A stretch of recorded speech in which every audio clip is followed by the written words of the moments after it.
de recolección. Ok, vean. Lo que tiene que ver con técnicas o herramientas de recolección corresponde a la sección 3.4 del documento.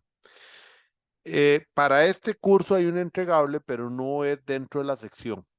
Este entregable, que es la última semana del curso, es que ustedes puedan construir o a manera de práctica proponer dos herramientas de investigación con los elementos que a este momento tenemos. O sea, no son herramientas todavía como quien dice ya las que van a aplicar, sino que es el ejercicio de cómo construirlas.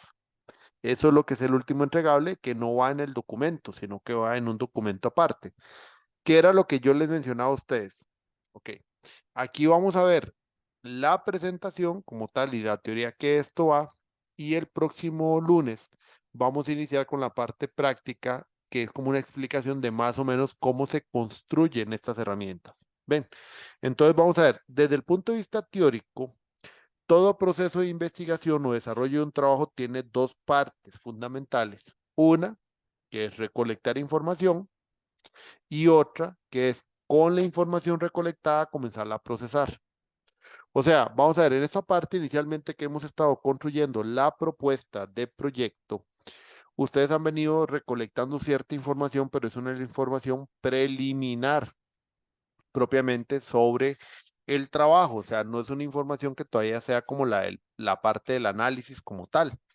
Para el análisis, ustedes van a comenzar a construir algunas herramientas un poco a mayor profundidad para con ello poder establecer con claridad ya elementos propios de la investigación. Por ejemplo, ahorita ustedes han encontrado información para poder llegar a determinar una situación problema. El análisis del documento no es para poder o para seguir demostrando un problema porque el problema ya existe como tal.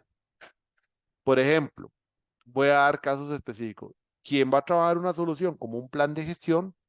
El capítulo 4 inicialmente es para poder obtener requisitos del proyecto y poder determinar técnicas o elementos que pueden utilizar para después desarrollar, por ejemplo, el plan de gestión. Los que trabajan un marco de gestión de proyectos. Bueno, inicialmente el capítulo 4 es para valorar cómo son los proyectos, por ejemplo, si no hay una claridad en su enfoque, cómo serán tal vez las prácticas iniciales que tiene la empresa actualmente, si alguna puede servir, puede ser que no sirva, encontrar también qué otros elementos la empresa ocupa que se consideren dentro del marco de gestión en función de las necesidades de que tiene como empresa. Entonces vean que el análisis no es repetir el problema, pero para poder hacer ese análisis ocupamos primero aplicar alguna otra técnica o herramientas y, pero una vez recolectada esa data, poder después procesarla. Por eso es que les digo que el documento tiene la sección 3.4 y 3.5. La 3.4 tiene que ver con recolección y la 3.5 con procesamiento. Entonces, la parte de recolección es la parte donde ustedes van a ir al campo a aplicar o obtener, dependiendo de la técnica que escojan, una data. O sea, si yo apliqué, no sé, 10 entrevistas, lo que voy a tener son 10 respuestas a la entrevista. Pero esas respuestas después hay que procesarlas, ponerlas en un formato y analizarlas para poder encontrar de esas 10 respuestas a diferentes preguntas dentro de una entrevista, qué tendencia hay, hacia qué elementos apuntan, porque poner solo las 10 respuestas, por ejemplo, no se entiende, porque son 10 visiones distintas, por ejemplo. ¿Ven? Entonces aquí lo que vamos a trabajar es primero la etapa donde yo voy al campo para comenzar a obtener la información o la data en bruto. Eso es lo que vamos a ver aquí y lo vamos a terminar de ver el lunes. Entonces vamos a ver, primeros conceptos que hay que entender. ¿Qué es una técnica y qué es la herramienta? Vamos a ver, cuando hablamos de técnica, es un conjunto de pasos, procedimientos o recursos que nosotros vamos a utilizar en cierta actividad, y en el caso metodológico estamos hablando de la técnica que usamos para investigar en el campo. Es ese conjunto de pasos o procedimientos como tal, eso es lo que se llama la técnica. Por ejemplo, cuando hablamos de la técnica, en alguna de las ramas de ustedes se refiere precisamente a un conjunto de elementos que permiten elaborar o hacer algo de cierta manera. Por eso se habla de procedimientos o recursos. La herramienta es el instrumento como tal que permite llevar a cabo la técnica o el conjunto de instrumentos, porque puede ser que una técnica requiera más de un instrumento. Entonces, la herramienta hace referencia en el campo metodológico propiamente al instrumento que usamos para con ello darle, digamos que un contenido concreto a lo que es la definición propiamente de la técnica. ¿Ven? Entonces eso hay que entenderlo porque muchas veces caemos en el error de confundir herramienta con técnica y la herramienta y técnica no es lo mismo. La herramienta es algo más concreto porque es el elemento que nos permite después, a partir de eso, construir los procedimientos para ahí sí aplicar la técnica. ¿Ven? Entonces, ¿qué es lo que pasa?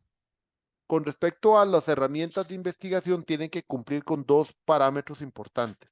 Uno que se llama confiabilidad y otro que se llama validez. La confiabilidad de un instrumento, de una técnica, está asociada a la capacidad de que sea muy certera la información o la data recolectada. O sea, qué tan cercano se ubica el resultado que va ofreciendo precisamente la aplicación de esa técnica con respecto a lo que consideramos la verdadera medida. Por ejemplo, si nosotros estamos usando un patrón universal de metro y tomamos la medida de una distancia y nos da un metro, y yo voy a usar otra técnica de medición bajo un instrumento metro, pero que ese instrumento metro, no sé, tiene ciertas variaciones y yo comienzo a medir exactamente la misma distancia y esa distancia me arroja incongruencias con la verdadera medida que se supone que es a partir del patrón ya normalizado o calibrado, entonces yo no tengo confiabilidad en ese instrumento. ¿Ven? A nivel, por ejemplo, lo que significa un instrumento como un cuestionario o demás, es que los resultados que se obtienen de este cuestionario, o sea, el resultado que vamos a obtener, realmente se acerque o de una cierta manera no nos arroje incongruencias. Si nosotros comenzamos a establecer o comenzamos a ver que hay desviaciones en lo que se va obteniendo como información y no se me acerca a una medida más o menos razonable, entonces significa que no es confiable el instrumento. Sobre todo uno lo denota cuando comienza a haber variaciones muy bruscas en algunos resultados y entonces, por ejemplo, uno ve que es una dispersión muy alta de los resultados. Entonces hay algo malo, pero en el instrumento. Eso es como que yo hiciera un experimento y el experimento me arroja resultados de A a B, a C, a D, a S y todos están en extremos contrarios. Entonces significa que hay algo mal elaborado en el experimento. ¿Ven? Entonces, eso es lo que significa confiabilidad. El tema en qué tanto la técnica a través del instrumento nos va a venir originando medidas que podemos considerar cercanas y eso da confianza en el resultado. La validez de un instrumento es el grado en el cual el instrumento permite o no medir lo que se espera medir con él.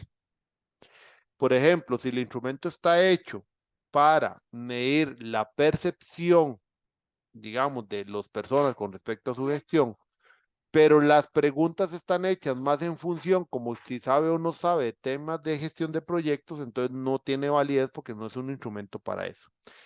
¿A qué me refiero? Por ejemplo, si el instrumento está hecho pensando en que la persona me dé su percepción sobre las prácticas actuales de la organización, y yo lo que comienzo a preguntarle es en función de un conocimiento técnico, como por ejemplo si conoce o no el PMBOK a profundidad, entonces el instrumento está muy mal planteado. ¿A qué se refiere? Está mal planteado. ¿Qué? Porque no le estoy preguntando sobre lo que el objetivo que yo pensaba, no. Terminaron preguntando sobre más bien elementos que no era el objetivo inicial. Entonces ahí no hay validez del instrumento porque después de ahí no pueden sacar resultados para realmente saber cuál es la percepción de las personas sobre las prácticas. Porque más bien parece que le hicieron un test sobre el PEMBO. Y eso, digamos, yo a veces lo marco porque precisamente uno les da estas explicaciones y está mal hecho el tema de cómo se construye el instrumento porque no va en función de esa categoría como tal. O sea, la categoría de estudio era prácticas actuales de la organización en gestión. Ok, está bien. Entonces, el instrumento debería más bien en consultarle en términos generales qué prácticas ve la persona que se han venido aplicando, cómo son esas prácticas, en qué áreas ve que se define, pero no le vamos a preguntar algo así. El área de conocimiento indica que hay que aplicar una gestión de cambios, ustedes la hacen. Y la persona le puede decir, no, porque yo no sé qué es el área de conocimiento. Entonces, ustedes están preguntando más en función del marco que realmente lo que la empresa hace. Entonces, ahí es donde el instrumento pierde validez, porque entonces no está midiendo lo que el objetivo dice que se va a medir. Entonces, estos dos parámetros, sobre todo en términos cualitativos, hay que saberlos manejar muy bien, porque si no, lo que comenzamos a generar son instrumentos que generan tendencias. O sea, generamos instrumentos que están sesgados y entonces van a carecer de confiabilidad y de validez. ¿Qué es lo que afecta mucho? Vean, afecta mucho improvisar, afecta mucho el contexto cultural, empatía, pero yo sobre todo en el trabajo de ustedes afecta mucho que tal vez en su posición no vean los elementos más integrales y entonces de principio o de primera entrada ya quieren establecer primero su criterio y entonces anteponen al proceso de investigación el criterio. Entonces, si ya es un criterio, como me pasó una vez con un estudiante, que les cuento la historia, ese día yo me acuerdo que duré como 3 horas. Yo me acuerdo que hasta mi esposa me dijo, pero ¿qué fue esa conversación tan larga en el teléfono? ¿Qué pasó? Llega el estudiante, fue a una oficina esta de apoyo para pymes, no voy a decir a qué institución fue, y dice que se sentó con la persona responsable, era para hacer una entrevista, y la pregunta que le soltó de una vez era que por qué ellos no estaban apoyando como debía ser a los proyectos, que ellos estaban haciendo mal esto y esto, entonces ¿qué opinaba sobre eso? Y ahí ya prácticamente pierde confiabilidad y validez la forma del instrumento como lo aplica. ¿Por qué pierde validez? Porque no le explica o no permite que sea la persona sujeto de información quien establezca el criterio a una pregunta objetiva, sino que establece un sesgo inicial con una posición y más bien como este, más que pregunta de investigación, lo que hizo fue anteponer un criterio y comenzar a juzgar como si fuera más bien una investigación tipo policíaca de parte ¿cómo se llama? De parte de, no sé, de un periódico o algo así, tipo noticia. Entonces yo le decía, ahí estamos perdiendo la perspectiva de lo que realmente buscabas como información.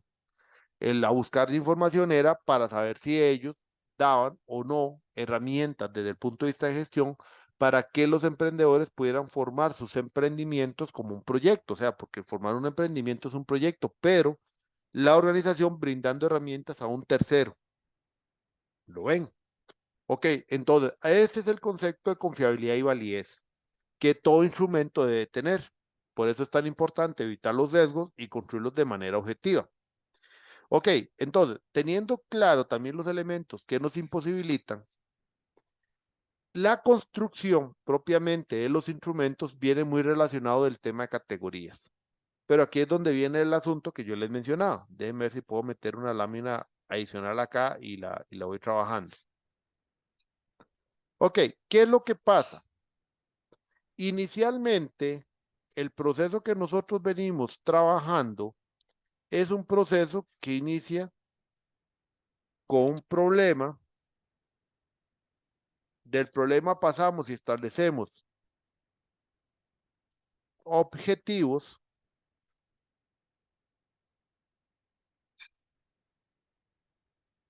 y después, de una manera deductiva, establecemos categorías, que las categorías son nuestras temáticas, nuestros elementos de estudio. Pero, paralelamente, entendiendo las categorías, nosotros vamos a plantear nuestra población o sujetos de investigación o sujetos, población y fuentes, o sea, también las fuentes. Tenemos la parte de sujetos y tenemos la parte también de fuentes. Ese es el otro elemento que vamos a incluir. Entonces, de los instrumentos, categorías y fuentes, nacen precisamente las técnicas. Porque las técnicas tienen que dar respuesta o atender los elementos que vienen de cada uno de estos. O sea, va a atender el que viene de acá, va a atender los requisitos que vienen de la parte sujetos o entendiendo los sujetos, a quién le puedo aplicar y a quién no, y también me va a atender que dependiendo del tipo de fuentes, qué técnicas puedo utilizar. Pero yo hago una mezcla de entre los requerimientos de estos.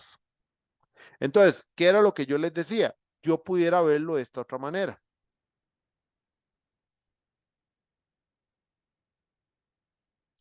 Yo podría verlo más en una función así tipo, no sé, matricial, por ejemplo, para ponerlo de cierta manera. Obviamente esto no está exacto, esto no estaría exacto, pero déjeme nada más darle un poquito más de contorno, el grosor, ahí. Y por otro lado, voy a hacer esto de esta manera.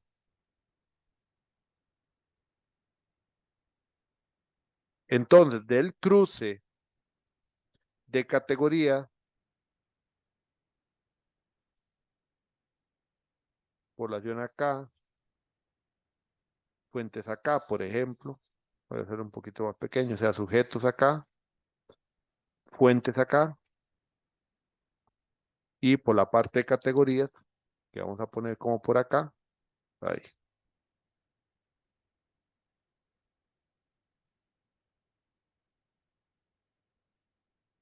ven, categoría uno, categoría 2. Entonces aquí, en el centro, yo puedo definir qué tipo de técnica voy a usar.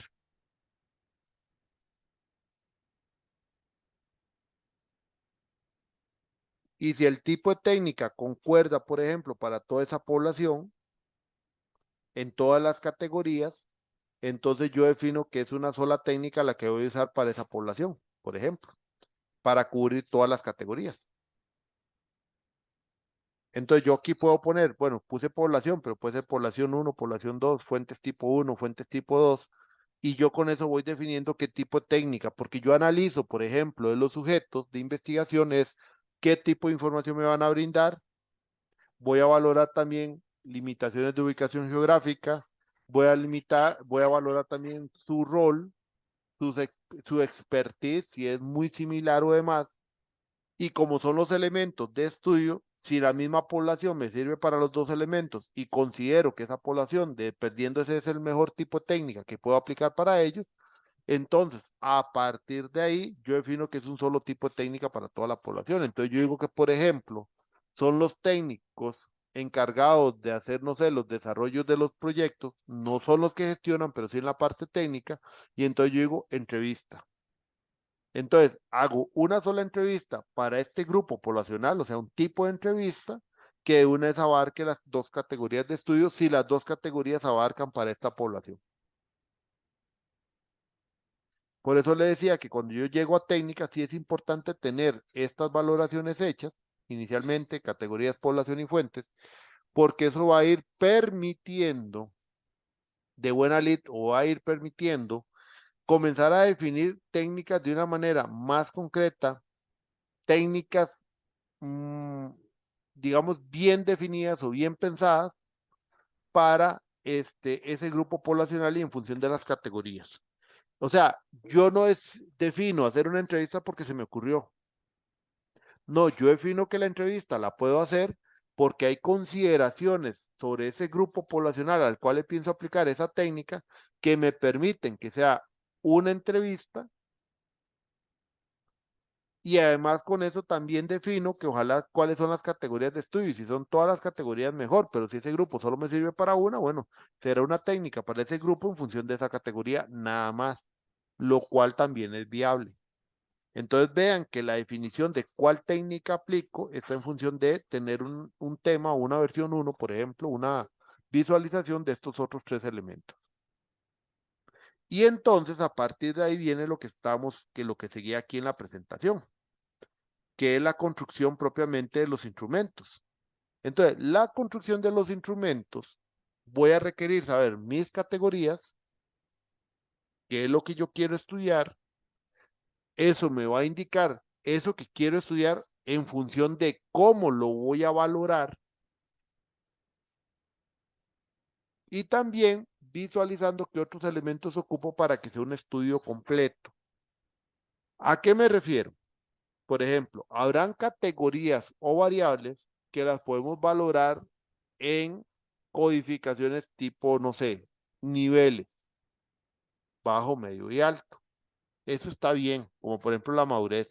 Pero a nivel del proyecto, cuando trabajamos esos elementos, la madurez también a su vez, yo debería poder profundizar en ese nivel que llame bajo, qué significa. O sea, ese bajo, qué tan bajo es. O ese nivel alto, qué tan alto es. ¿O qué me refiero con bajo o alto? O sea, ¿qué específicamente significa bajo o alto? Entonces ahí es donde yo también evalúo la categoría en función de cómo la voy a medir.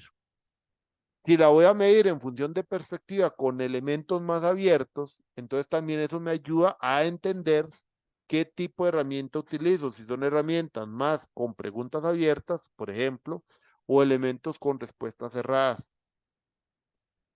Entonces viene a valorar esa categoría, cómo se puede medir. En nuestro modelo de la universidad no hemos pedido meterle, por ejemplo, a esto el tema como de indicadores, porque en otras se dice cómo se instrumentaliza la categoría, o sea, cuál va a ser el indicador para medirlo. Nosotros no lo hemos metido porque en realidad queremos dejarlo un poquito más amplio, pero en el concepto de categorías para poder ustedes realmente encontrar formas de darle un sentido a esa valoración o esa evaluación. ¿Ven? Entonces, eso es lo primero. Y después comenzar a establecer, por ejemplo, cuál es la codificación de cada ítem, variable, si van a haber pruebas piloto, comenzar a construir versiones uno, versiones 2 de los instrumentos, probar el instrumento como tal para validar el posible o no resultado, con la prueba piloto validada, volverlo a poner al campo y ya poderlo llevar, o si el piloto falla, por ejemplo, volver a construir. ¿Qué es hacer un piloto? Un piloto es, bueno, yo hice la versión uno, poner un ente externo que les pueda leer el instrumento y lo pueda ir validando como tal. Validar, por ejemplo, si lo que yo estoy usando dentro del mismo es objetivo, si puede generar un sesgo, los tiempos de aplicación si son los correctos o no son los correctos. Por otro lado, eh, si el nivel que estoy usando, por ejemplo, es adecuado para la persona que le estoy preguntando.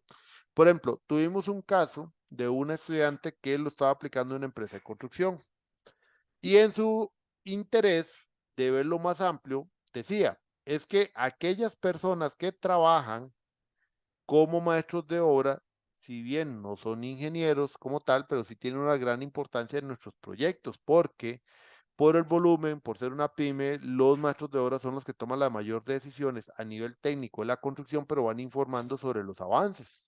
Lo que pasa es que obviamente su formación no es para llevar información de los proyectos como tal a nivel de gestión, pero lo que conocen de los diferentes procesos, cómo solicitan los cambios, cómo piden cambios de materiales y todo ese tipo de cosas, le era importante a la empresa según la estudiante. Perfecto. No hay ningún problema, es un criterio bien defendido y eso está excelente. Que dicha que quiere incorporar más.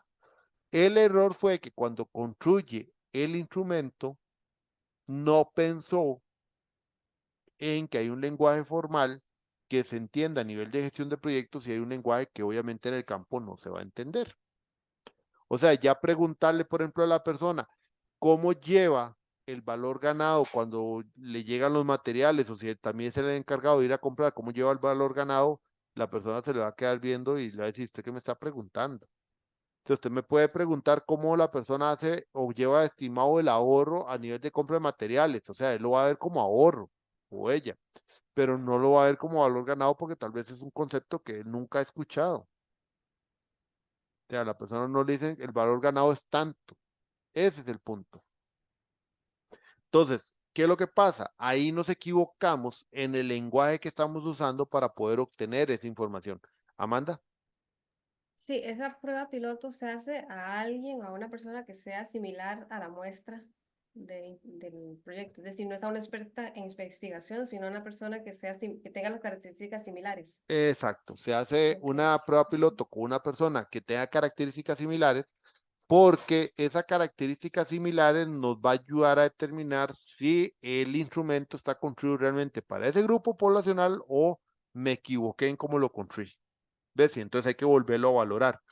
En el medida del caso, ¿verdad? Yo sé que ya para el otro curso en las carreras muchos dejan de aplicarlo, pero la recomendación es hacer ojalá ese piloto para saber y obtener valoraciones extra. Es como el caso Ok. tuyo. O sea, yo sé que muchos son artistas, entonces tal vez tomar un artista o dos, no necesariamente tienen que saber de proyectos, sino, mira, voy a plantear este instrumento, ¿cómo lo valora? Y la valoración no es cómo lo responde, es cómo me lo valora. Ok. Mira, esta pregunta yo sinceramente no sé qué me estás preguntando, yo ese lenguaje no lo conozco, entonces son observaciones para vos que te permiten decir, ok, si el lenguaje no lo conoce, entonces ¿cuál es el lenguaje que yo tengo que usar para que la persona me entienda lo que yo quiero preguntarle o lo que yo le estoy planteando y que ocupo que me dé respuesta sobre ese elemento? ¿Ves? Entonces por eso tiene que ser ojalá con unos rasgos similares y no un experto ni en investigación ni eso, sino un experto más en función de lo que se espera obtener. Por ejemplo, una vez yo participé en la elaboración de toda una encuesta para un estudio de mercado. Parte del pilotaje era también a nosotros mismos, como los encargados que solicitamos, valorar el tipo de pregunta que se estaba haciendo y si eso cumplía con mi expectativa como cliente. Luego yo me acuerdo que la empresa agarró entonces ese pilotaje que salió con nosotros, lo llevó a un grupo prueba, como decís vos, muy semejantes, para ver cuál era lo que las personas opinaban sobre el instrumento y si el instrumento realmente les permitía contestar lo que nosotros esperábamos. Claro, en un proceso estructurado eso se lleva por lo menos un mes, ¿verdad? No es que de hoy para mañana. Ustedes tienen menos tiempo, eso uno lo entiende. Pero si ustedes pueden conseguir a alguien de confianza que pueda ayudarles a ver esa visión externa del instrumento, es muy útil porque a veces uno se queda con solo su visión interna, lo propio de uno, y ya y no, o sea, se encierra y uno no ve ciertos detallitos que alguien le puede ayudar. Entonces eso Claro. es más como una recomendación para que lo puedan aplicar, ¿verdad? Y eso lleva a la parte de modificaciones, ajustes y mejoras. O sea, el instrumento ya con eso sale modificado y ya llegamos a una versión de aplicar. Ahora, igual, la versión de la aplicación de mejoras, ajustes, no es para durar hasta la versión 10 o 20, ¿verdad? O sea, tiene que haber un punto final. Ya hay un cierto punto donde ya ha llegado a cierto grado de que se está cumpliendo, con eso más que suficiente. Ya lo pueden ustedes llevar a cabo. ¿Ven? Entonces, eso para que también lo tomen en cuenta porque no se les puede volver un ciclo sin fin. Y tampoco es hacer un ciclo sin fin. Ustedes tienen que avanzar rápido y también cumplir con las expectativas. Ok. Entonces, pasemos a ver algunas técnicas propiamente. Esas técnicas de recolección, y yo voy a explicar tal vez unas dos o tres aquí, y ya como darles alguna visión más general de estas, es para que ustedes entiendan que cada técnica no simplemente es una acción, cada técnica es un proceso real de construcción de la técnica que lleva todo un análisis completo. Entonces, por ejemplo, la observación. El observar y ver son dos cosas distintas. La observación y la principal diferencia entre cuando yo digo observar y ver es que la observación incluye una intencionalidad.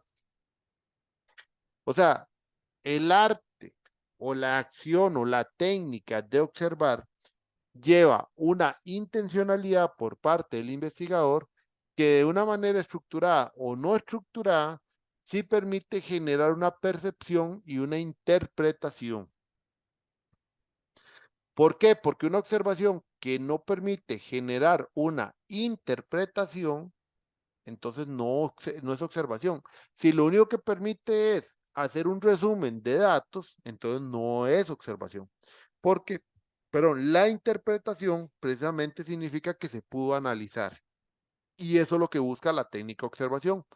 Por eso es que la técnica observación se construye, se modela, se establece el proceso, se le da un objetivo y la técnica también tiene herramienta.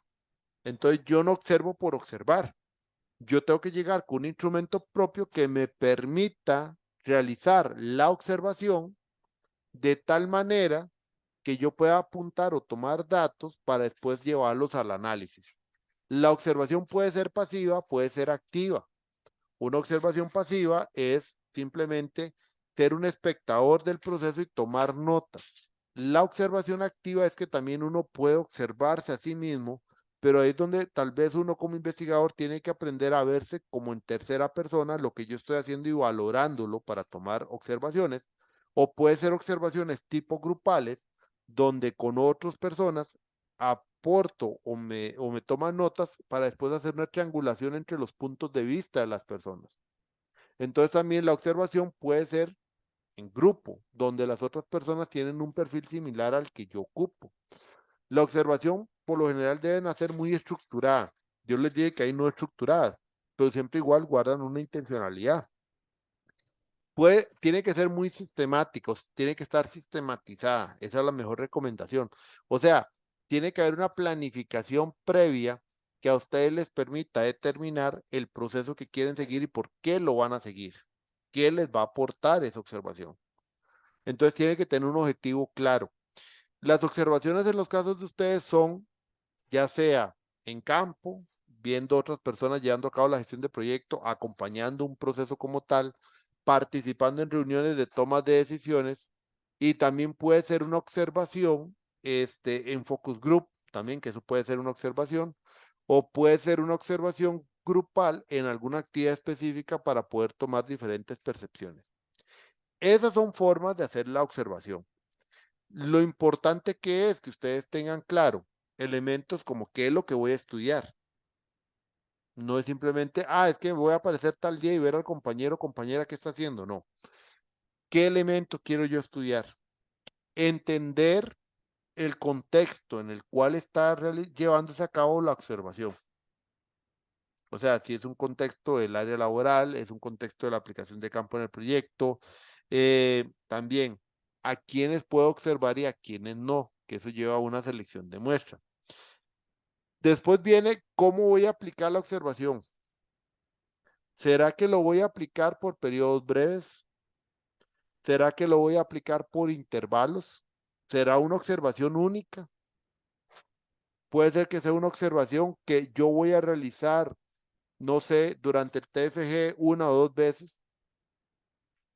¿Será que lo voy a hacer siguiendo unas 3 horas?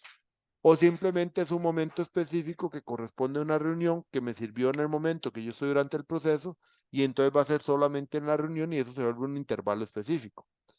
Esa es otra cosa. Entonces vean que ya no solamente pienso en qué quiero observar, qué elementos tengo para poder observar, cómo la voy a definir, cómo es mi técnica.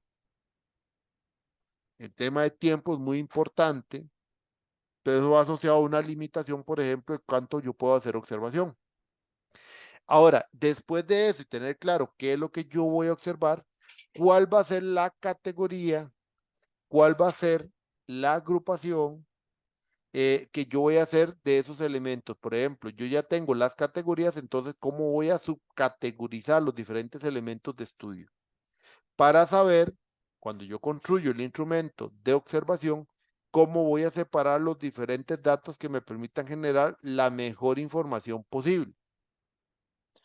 También, si voy a usar más elementos descriptivos o voy a usar elementos más valorativos o narrativos, porque esos sistemas que yo use son las observaciones que yo voy a tomar como notas, que después voy a trasladar como tal, como un análisis propiamente al proyecto. ¿Ven? Entonces, todo eso está incluido en la definición de la técnica. ¿Cómo se instrumentaliza? Por ejemplo, hay una hoja de cotejo, puede ser esto, donde yo pongo una matriz. Yo establezco, por ejemplo, un modelo tipo escalas, donde señalo, por ejemplo, como este ejemplo aquí, cantidad de documentación, si es excelente, buena, pero yo puedo usar también un modelo combinado, que es lo establezco en escala, pero dentro de cada cuadro, por ejemplo, yo puedo llenar una descripción. Entonces, ¿qué es lo que puede hacer uno? Y ya sería parte de la construcción de un instrumento que después lo veremos. Entonces, vean, uno podría decir,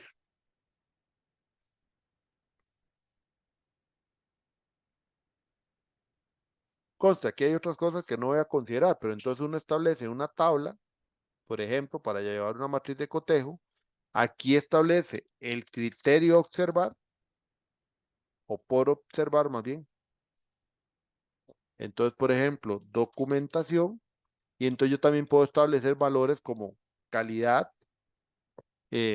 cantidad, eh, calidad, cantidad, tipo de información. Entonces yo puedo ir rellenando en mi hojita y voy aquí definiendo. Entonces yo, por ejemplo, al tema de calidad puede ser que lo trabaje por modelo, te digo excelente, malo, y le pongo una acotación.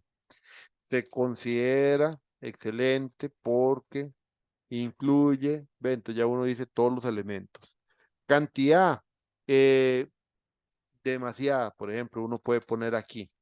Se establece que es, eh, que es hasta repetitiva con respecto a los procesos y necesidades.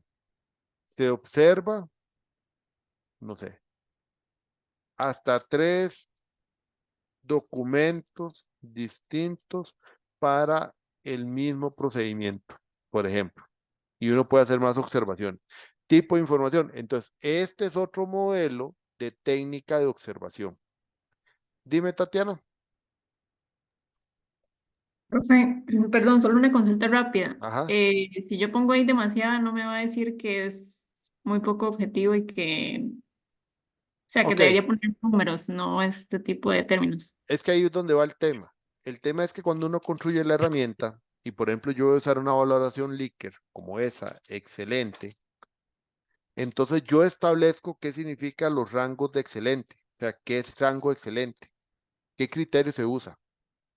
Se considera excelente a la calidad si se verifica que incluye, taca, taca, taca, taca. En cantidad, la escala, demasiado, poca, nula o suficiente, por ejemplo. Entonces usted establece los 4 niveles. Estas escalas, dentro del instrumento, uno explica qué significa demasiado. Por ejemplo, demasiado, se denota documentación que genera repeticiones porque existe documentación asociada que cumple con el mismo objetivo. Entonces, ¿qué es lo que pasa? Este demasiado está asociado a una escala Likert como tal, que la escala Likert trae una serie de criterios por el cual usted lo considera demasiado. Eso es como los modelos de madurez que ustedes vieron. Llega Harold Kirchner y establece bajo, por ejemplo, ¿verdad? Pero él establece bajo porque bajo el modelo de él, el bajo está bajo tantos puntos. Entonces, hay un criterio de por qué cae en bajo, por qué cae en medio, por qué cae, no me acuerdo cuál era el otro, son como 4 o 5. Entonces, hay un criterio que está asociado a ciertos parámetros.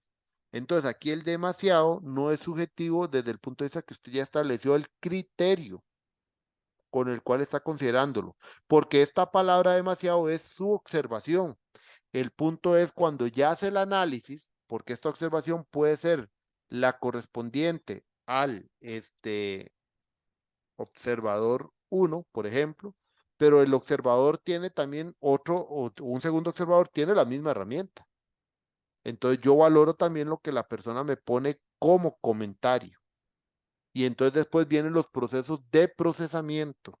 Vea que esto es recolección. Entonces, así como el observador 1 me hace esto y a ese observador yo le creo otro documento, es que es donde viene el tema. Por eso les digo, no solamente es un instrumento.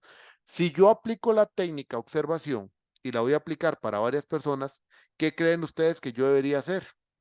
Yo debería hacer un documento que se llama Instrucciones para completar la observación.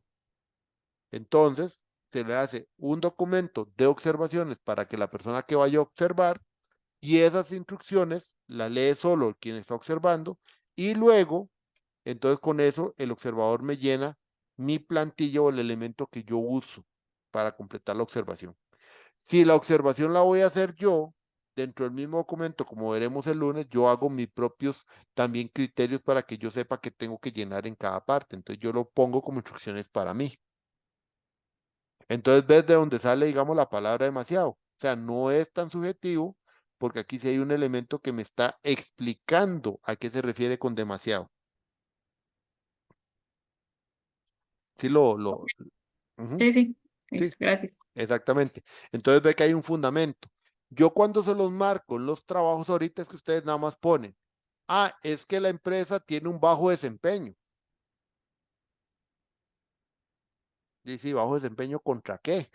Porque ustedes no han puesto, o sea, sí, bajo puede ir, pero yo por qué casi les digo no usen calificativo, porque es que por el otro lado no terminan de completar a qué se refiere con bajo. Si ustedes pusieran, por ejemplo, la empresa tiene como problema un bajo desempeño, porque en la actualidad los proyectos solo alcanzan un 60% de éxito cuando la empresa espera un 80%, entonces ahí sí estamos claros de por qué es bajo, ¿verdad? Porque no están llegando a eso. Pero el tema es que a veces se quedan en la afirmación bajo, pero no hacen el criterio. Igual acá. Si ustedes solo ponen demasiado, pero no hay una explicación de la escala bajo la cual consideran que es demasiado, entonces ahí sí se vuelve subjetivo. Entonces, el criterio de subjetividad siempre se va a eliminar en función de lo que yo utilice para poder instrumentalizar el concepto como tal. ¿Ven? Ok, entonces, eso es lo que nosotros normalmente armamos en una observación. Entonces, por eso es un proceso también planificado. O sea, no solo llego a aplicar, tengo un proceso que es planificado que permite con eso poder desarrollar la observación como tal. Si ese proceso ustedes no lo hacen así, van a caer en los errores que mencionamos anteriormente como contexto, van a caer en los errores de, ¿cómo se llama? De hacerlo improvisadamente y por eso que las observaciones después no aportan valor. Ok, una segunda técnica, la famosa encuesta. Ok, la encuesta en sí no es el cuestionario, la encuesta es la técnica. El documento o libro que yo encontré decía que la encuesta en su forma oral es la entrevista. Está bien, cualquiera de los dos no importa, igual la entrevista se puede nominar como una técnica aparte, no hay problema. Entonces entendamos encuesta como aquella que tiene un instrumento que se llama cuestionario. Pero la encuesta no es solamente llegar y tirar un cuestionario y que alguien me lo conteste con un Google Forms y ya. O sea, eso es una visión muy simplista de lo que es encuesta y lastimosamente es lo que nos ha llevado a no encontrar el valor de la aplicación del instrumento. Una encuesta inicia primero por establecer la población unidad muestral, lo que yo les decía, y establecer que quiero estudiar. Todo lo que yo les mencioné anteriormente, ¿por qué una unidad muestral? ¿Y por qué la población? Porque la población y unidad muestral es lo que me permite saber cuál es el mejor herramienta a aplicar. Y también sabiendo que en este caso es porque voy a aplicar encuesta, yo también sabré con qué medios se la aplico. Porque la forma de aplicación de la encuesta, o sea, el cuestionario como tal, hay varias maneras de hacerlo. Y voy a pasar un poquito más adelante. Por ejemplo, la forma en que se aplica el cuestionario puede ser autoadministrado, que es la última columna. Entonces, autoadministrado es que yo se lo mando por un link como el Google Forms o se lo hago llegar de alguna manera y la persona me conteste el instrumento y la persona lo responda. Ahí tiene que ser un instrumento muy claro, muy bien elaborado, muy bien diseñado para que la persona tenga la capacidad de responderlo sin necesidad de, ¿cómo se llama? Sin necesidad de que buscar interpretaciones, que alguien le explique o lo que sea. No, es autoadministrado porque realmente es claro. ¿Ven por qué también es importante un pilotaje para saber si, digamos, bajo ese pilotaje y grupo que yo tomé como sujetos de prueba, entonces me sale alguna observación que dificulte su autoaplicación? Otra manera es que, por ejemplo, yo lo aplique de una manera guiado. ¿Qué es guiado? Ok, es un tipo de autoadministrado, pero yo estoy presente cuando las personas lo completan para que las personas si tienen dudas. Eso es más o menos como cuando uno hace exámenes psicométricos para algún puesto de trabajo que lo citan a uno y hay 20 personas haciendo los mismos exámenes. Más o menos, porque hay una persona que está al frente, que está esperando para que le hagan las dudas, hay una persona que está ahí al frente para guiar en dado caso que ocupa o se ocupe alguna cuestión a corroborar, complementar o demás, y entonces de esa manera, entonces es un autoadministrado, pero con una guía. O sea, alguien le ayuda a dar una guía como tal, para que lo puedan completar. Otra manera que se desarrolla es, por ejemplo, cuando las encuestas lo que hacen es llamar por teléfono. Obviamente, la aplicación por teléfono incluye, bueno, en el caso de ustedes no lo voy a explicar como tal porque ustedes pueden hacerlo por teléfono y no habría problema. Yo me imagino que los trabajos tienen teléfono y todo. El problema puede ser, por ejemplo, cuando hago encuestas tipo Gallup y todo este tipo de encuestadoras, que ahí sí, si hacen solo teléfono, también están sesgando a la población a los que tienen teléfono, ¿verdad? Entonces, esa es otra. Puede ser que ustedes lo manden por el correo electrónico y dentro del correo haya instrucciones de cómo llenarlo también. Entonces, hay diferentes maneras de administración, de cómo administrar que el cuestionario o en este caso el instrumento de la encuesta se realice. Pero por eso es importante la definición de la unidad muestral porque eso nos va a indicar de qué manera yo puedo aplicar el instrumento. Voy a referirme otra vez al caso que decía del estudiante. Lo aplica con un maestro de obra o los maestros de obra. Sí, pero los maestros de obra tal vez lo que te manejan es un teléfono celular. Entonces, ¿cómo le vas a pedir completar una encuesta desde el teléfono celular? Algunos son hábiles para eso y otros no. Entonces, ¿por qué no mejor lo completa o le solicita a usted o lo lleva al campo y lo completa estando con él en el campo? Esa pudiera ser otra manera, que sería la más ideal en función de las características del grupo poblacional como tal. ¿Ven? Entonces, por eso es importante esa unidad muestral, no solo es importante no solo por el esfuerzo que hay que hacer, sino para poder medir en sí el mecanismo idóneo para poder administrar como tal la realización de este. Ahora bien, ya con eso comenzamos a plantear el material de la encuesta. ¿Qué tenemos que plantear? Y también surge la unidad muestral. Por ejemplo, el instrumento como tal, ¿qué tantas preguntas lleva?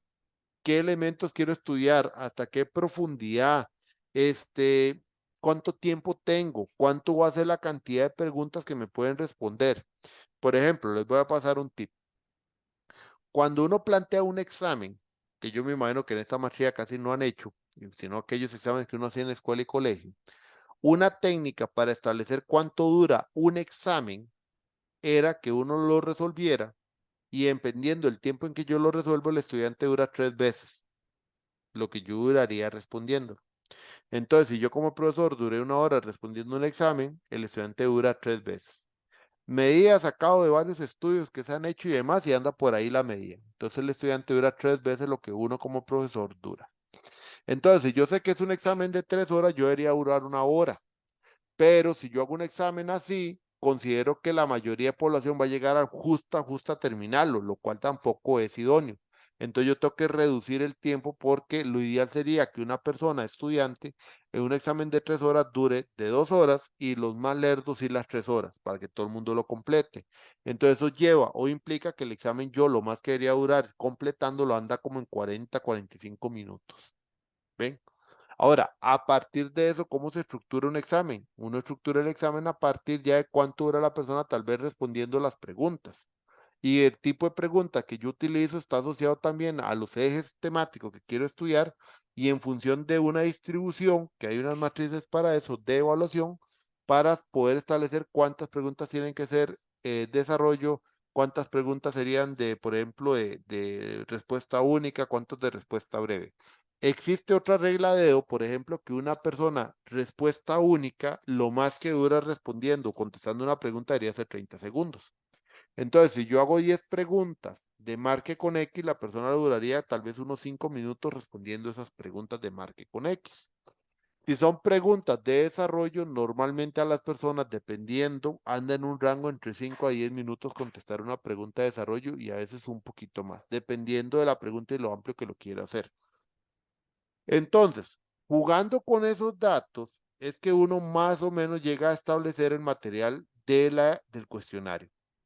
Y otro tema, las personas normalmente,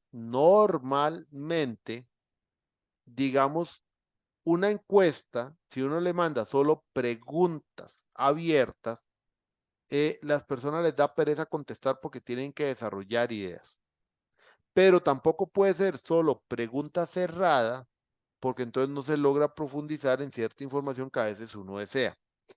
No es 50-50, va a depender mucho de la temática y de lo concreto que ustedes ocupen la información y en qué elementos ocupan realmente profundizar. Entonces, por ejemplo, los elementos concretos, digamos como validaciones de sí, no existe, no existe, va a ser sobre ciertos aspectos, pero esas preguntas se pueden combinar a una manera mixta que incluya a su vez los elementos de profundización, que esos irían con preguntas abiertas. Y eso es lo que les va a determinar finalmente el tamaño total del cuestionario en función del tiempo que ustedes esperan que las personas puedan brindarles para responder esto. Otro tip que les paso, normalmente las personas no les van a responder cuestionarios de más de 20 minutos. Una persona donde ya ve, más bien hasta 10 minutos, ya una persona dura 10 minutos, dice que son 10 minutos para responder, va a costar. O sea, la persona normalmente no lo va a contestar. Entonces, entre 10 y 20 vienen a ser como los tiempos límites máximos que se tienen para poder responder o que una persona brinde a las respuestas de un instrumento tipo encuesta, para que ustedes lo consideren. Va a depender mucho de la cultura y lo abierto que sea. Ahí es donde, por ejemplo, uno prefiere mejor hacer encuestas guiadas, o sea, con cuestionarios guiados, porque tal vez las encuestas con cuestionarios guiados, como está la persona presente, pueden brindar un poquito más de información, pero depende mucho de la cultura de la organización. Sobre todo para aquellos que tienen que obtener requerimientos o demás como primer objetivo, esta parte puede ser un poco compleja porque es esa obtención de requerimientos que a veces es un poquillo más compleja, pero eso es más o menos lo que dice la práctica. Ok, entonces una vez construido el material de la encuesta y haber realizado los pilotajes, pasamos ya a la realización, que es la aplicación de los métodos que ustedes definieron inicialmente, métodos presenciales y métodos remotos, para la aplicación de estos instrumentos. Se obtiene la información a partir de plazos que se determinaron, tiempos que se determinaron, y con ello se llega al tratamiento estadístico. O sea, con esos datos pasamos ahora al tratamiento estadístico. Ya esa parte del tratamiento estadístico que ustedes ven ahí es lo que después nosotros llamamos procesamiento. Entonces, digamos que las primeras 3 etapas es lo que nosotros entendemos dentro de la encuesta como las fases de recolección. Pero después de las fases de recolección, las últimas 2 es lo que nosotros conocemos como procesamiento de información, porque ahí es donde agarramos la data que está en los cuestionarios y comenzamos a entender, por ejemplo, hacia dónde van, cuál es su tendencia, vemos comportamientos de los datos y otros elementos, y ahí es donde viene el tratamiento estadístico, que es el procesamiento, para finalmente llegar a la parte de discusión de resultados como tal. Ok. Entonces, el cuestionario propiamente, ¿qué son los elementos que incluye un cuestionario de este tipo? Que los vamos a trabajar el lunes, por ejemplo, un encabezado, instrucciones de llenado y sobre todo empezamos a otro punto, las preguntas. Las preguntas deben ser objetivas. O sea, ya hablamos de que hay preguntas abiertas y cerradas, pero es muy importante que la pregunta que se realiza, así como pasa en la entrevista, sea una objetiva. ¿Qué sería una pregunta no objetiva? Como lo que le conté al estudiante, si ustedes ya llegan con una visualización de un hecho o de una situación y la anteponen a la pregunta, ya van a sesgar la aplicación del instrumento. O sea, si ustedes llegan y dicen, es que, ¿por qué la empresa, bueno, o llegan con una cuestión así? es que la empresa de todas maneras no está aplicando buenas prácticas, porque usted considera que no han venido aplicando buenas prácticas. Ya ustedes le dieron un contexto negativo, ya ustedes le dieron un contexto de que algo está mal, y entonces eso puede llevar precisamente a, como llevan a que algo está mal, ya hay un sesgo de parte de la persona para la respuesta como tal. Además, puede también predisponer a la persona que la visión de ustedes es completamente negativa, y hay personas que cuando ven esa predisposición negativa, inmediatamente consideran y dicen, o sea, me indispongo porque ya usted viene con una actitud negativa. ¿Ven?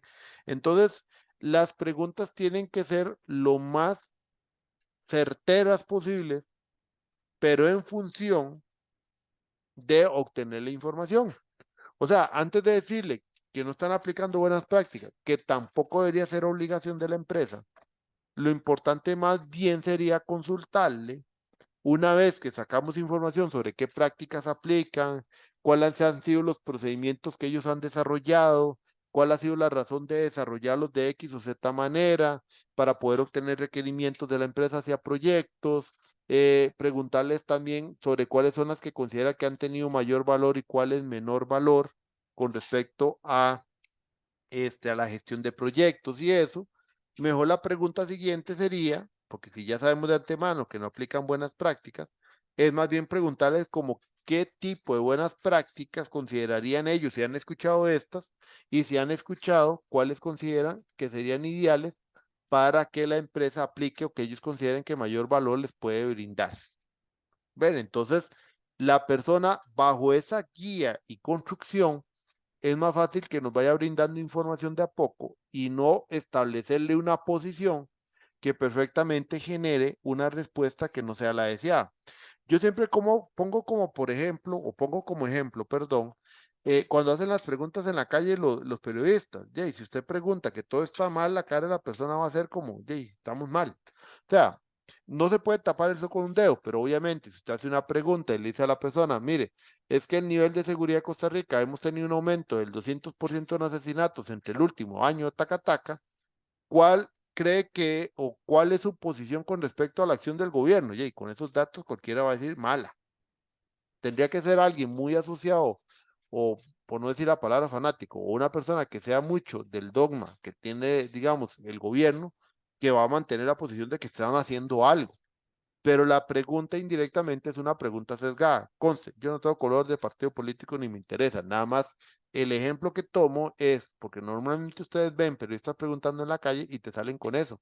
A mí me hizo gracia, por ejemplo, estando en Argentina hace poco, que era para las votaciones que tuvo Argentina, que vino a pasar de Cristina Fernández, que es izquierda, a Milei, que es más derecha, que los periodistas y los canales en otros países todavía son más de una posición radical que las de acá. O sea, el que no haya salido del país, por ejemplo, le puedo decir que en otros países o no ve televisión de cable con otros países, se dará cuenta que en otros países son más abiertos a defender una posición.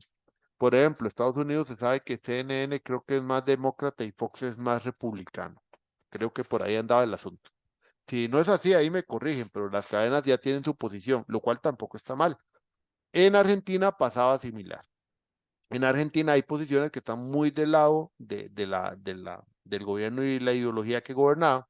Y entonces me hizo gracia porque una pregunta de un periodista fue saliendo a la calle, porque ahí son fanáticos para el fútbol, entonces mezclan fútbol y política y le dijo, es que con el nuevo gobierno, lo que propone mi ley, los equipos de fútbol van a dejar de ser del pueblo y se van a volver sociedades anónimas y entonces van a tener mayores intereses privados y entonces las personas no van a poder participar de tomas de decisiones sobre los equipos con todo el desarrollo comunal que ayudan los equipos y no sé qué y no sé cuánto. Y varios de Argentina en Buenos Aires cayéndose, ¿verdad? Pero esa fue la pregunta.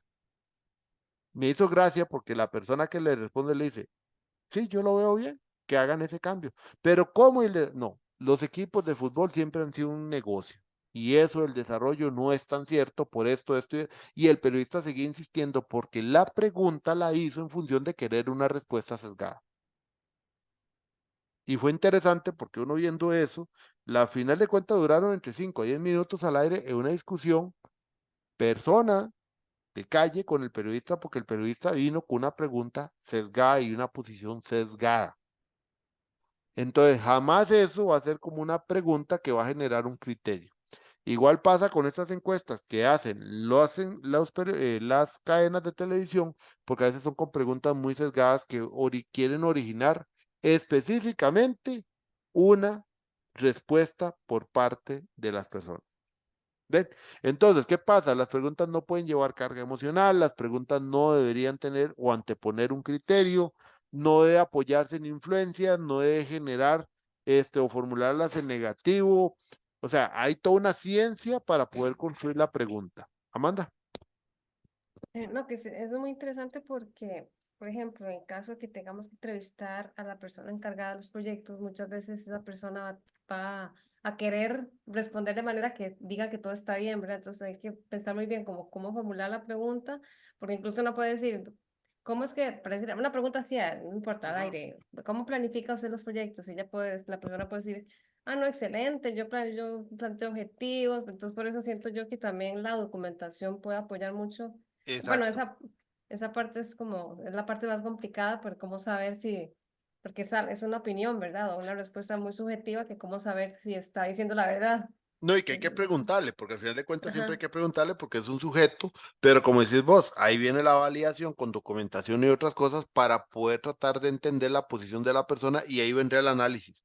Ahora, el análisis no va a ser para decir si la persona sabe o no sabe, o sea, simplemente es un exacto, análisis ajá, donde la persona dice que establece objetivos, pero en la documentación vemos que los objetivos son así, entonces la brecha que hay no es tanto la acción de establecer objetivos. La brecha que entonces encontramos es que los objetivos hay que modificar la manera en que se plantean. Entonces, ¿ves? Entonces, no se ataca a la persona porque, como digo yo, usted no ataca al mensajero. Usted lo que tiene que atacar, y ese es el problema de las discusiones en este momento.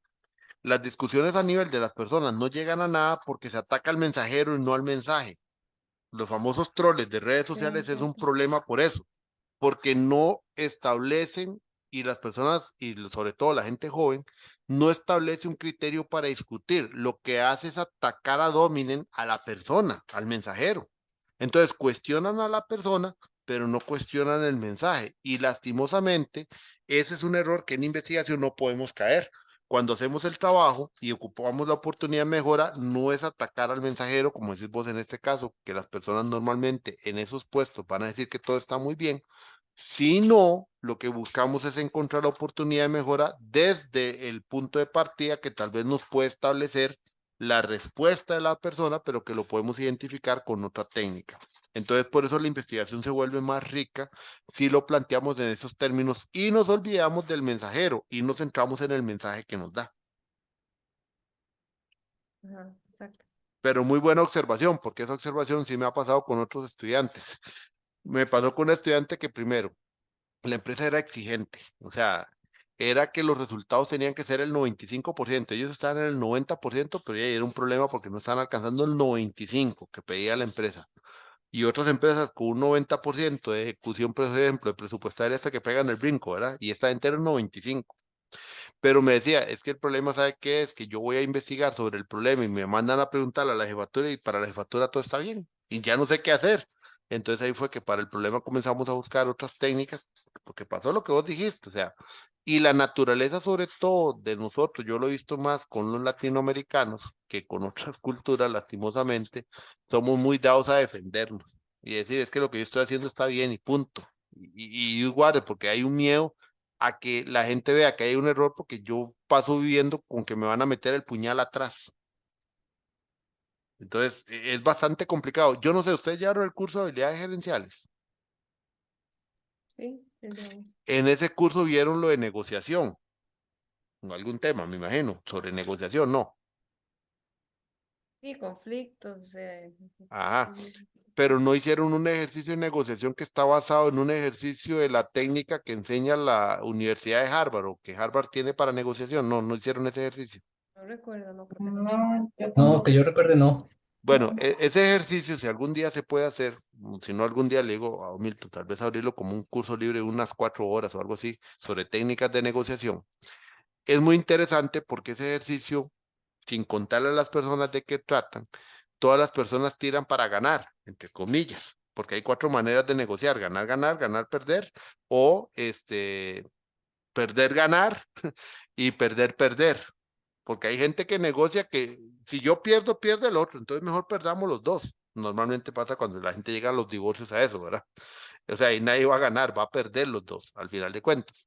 Entonces, es muy interesante porque con ese ejercicio se demuestra mucho la cultura de nosotros. La cultura de nosotros es tender a que yo gano y tú pierdes. Entonces, ese ejercicio que se hace con un ejercicio ficticio de ciudades demuestra mucho porque se hace como juego. Además, el que sirve como mediador motiva eso, pero el ejercicio en realidad es un ejercicio para demostrar que si fuéramos ganar, ganar, nos daríamos cuenta de que realmente podemos tener posiciones donde todos ganamos. Y el dejar yo de percibir algo no significa perder, puede ser que esté ganando. Entonces, ese modelo o técnica de negociación la traigo a colación porque muchas veces sucede eso a nivel de investigación. O sea, a veces en investigación también caemos en el error de demostrar más y querer demostrar efectos de alguien y no tanto en el tema de aportar. Entonces es muy importante que esos detalles que menciona Amanda y que yo traía a colación el caso de la muchacha, precisamente, es eso, o sea, nosotros tendemos a defender nuestra posición porque creemos que siempre hay un puñal detrás de nosotros esperando. Entonces estas personas viven con ese riesgo, con ese miedo, y por ese riesgo y por ese miedo, entonces arrojan resultados que son falsos, o lo que uno dice falso positivo. Pero por eso es importante cuando veamos procesamiento que ustedes logren integrar que hay otras técnicas donde uno combina y esa combinación es lo que va a permitir realmente obtener, ¿cómo se llama? O descubrir una realidad que es la verdad, o una verdad por lo menos desde el punto de vista analítico y de metodología. Porque yo siempre digo esto, en la realidad en una discusión existen tres verdades, la del A, la del B y la verdadera, porque cada uno lo acomoda a su posición. Pero es muy importante el comentario manda para que ustedes lo tomen en cuenta en el momento en que establecen estos resultados. Eso sí, no influyan en ningún momento en la respuesta que la persona les dé.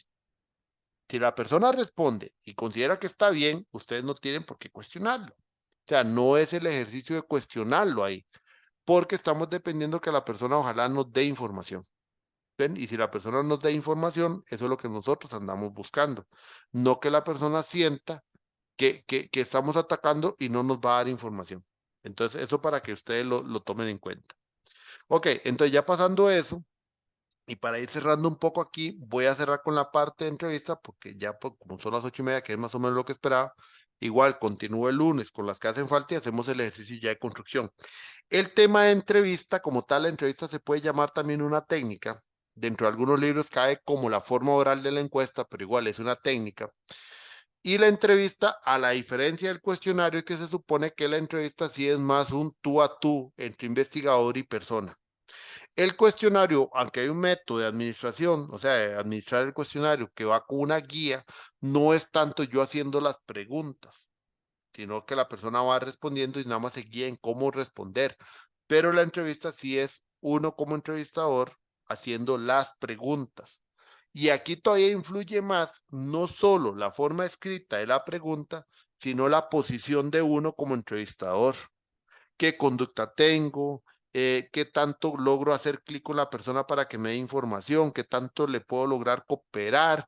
¿Qué tanto respeto los límites que la persona me imponga? Por ejemplo, si una persona me dice, tengo 10 minutos, entonces yo esos 10 minutos se los respeto, que eso va generando un proceso de cooperación.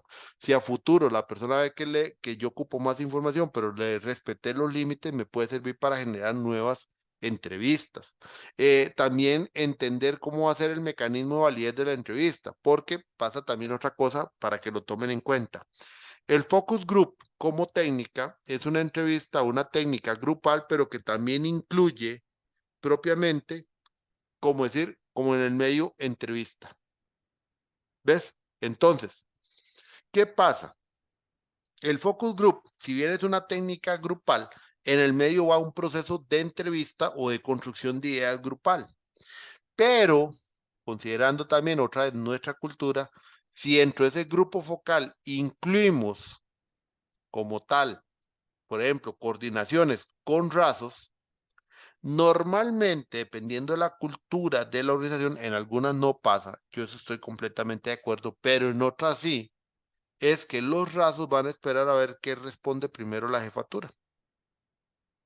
Y todos van a terminar respondiendo lo que la jefatura dice por un tema de miedo, un tema de que me van a tomar entre vos si digo algo mal. Claro, siempre aparece su domingo 7 personas que sí son muy dadas en su posición y van a defenderlas, y si están algo contrario lo dicen, pero lastimosamente los focus group, cuando implica más que solo pares, sino que también incluimos niveles superiores, se dejan influir por lo que el nivel superior jerárquico, gerencial, termina dando como opinión y va a afectarles en muchos resultados a ustedes. Entonces, consideren eso también, que son partes limitantes de una entrevista. Si la entrevista la hago grupal con ese tipo de limitaciones de frente, voy a generar entonces que muchos resultados no sean los deseados. Y entonces genera limitaciones propias a la entrevista. ¿Ven? Entonces, eso para que lo consideren ahí.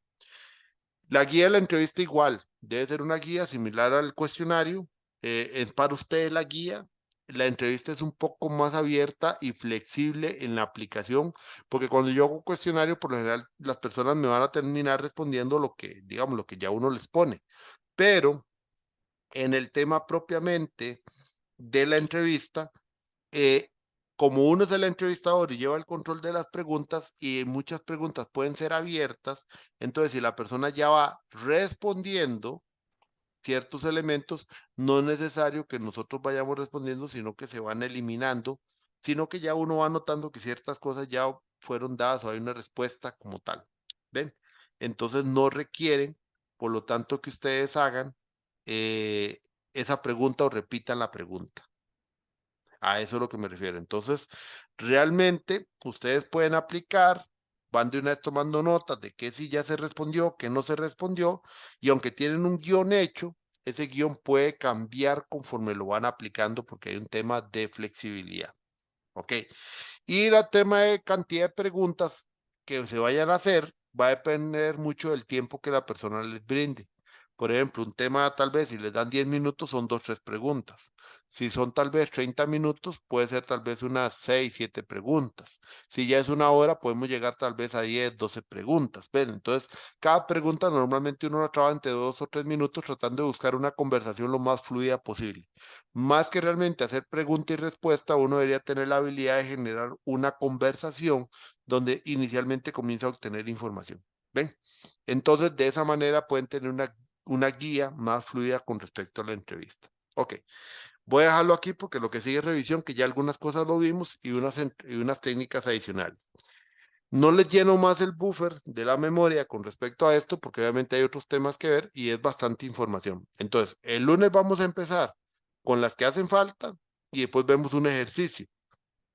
Eso va a ser la mitad de la clase. Después de eso, seguro tal vez tengamos un receso, vemos la parte de procesamiento, y yo creo que cierro con procesamiento, o más bien pego procesamiento, que es un poco más corto, y ahí vamos a ver el tema de atenciones. Y ya el miércoles terminaríamos de ver la información, que es análisis, conclusiones, recomendaciones y todo lo que tenga que ver con la presentación que se va a hacer a lo del comité, que le doy las instrucciones el próximo miércoles. Y ya después ahí también les comento cómo terminamos las últimas 2 semanas de clase, ya las atenciones individuales y la presentación al comité. Entonces voy a parar aquí grabación y ya para darles otras indicaciones con lo que son los entregables.